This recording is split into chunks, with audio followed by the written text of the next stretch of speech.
what's up mga kasemplang? Okay, so dahil sa ACQ, gumawa po ako ng DIY speedboat dahil yung mga anak ko kahanap ng remote control. Eh, walang mabilan ngayon at wala rin pambili.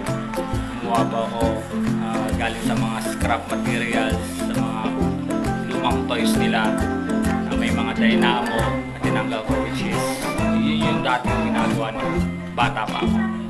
Ito nga, nasugatan niya ako. So, eto siya. Gawa po siya sa styrofoam.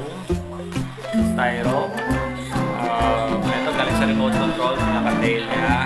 And ito parang takip-lante. So, ito yung pinaka-cover ng dynamo, which is andyan yung makina niya. Makikita niyo po sa loob. Andyan po siya. Okay. So, battery niya, that's galing to sa remote control din. Rechargeable din siya.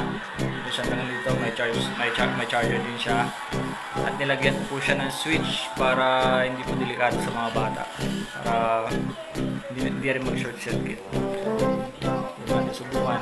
Nakikita nyo itim epoxy po yan para hindi po penetrate yung tubig sa ilalim ng taas.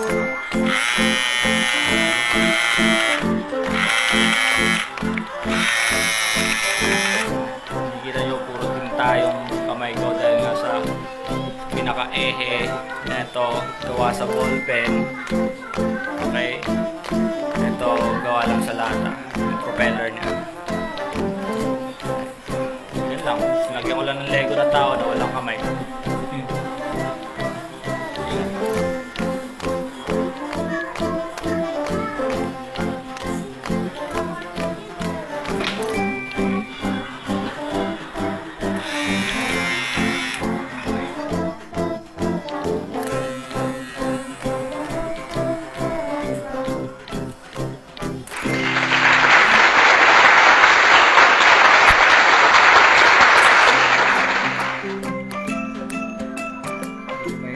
Baterya, kaya ganyan lang yung takbo niya.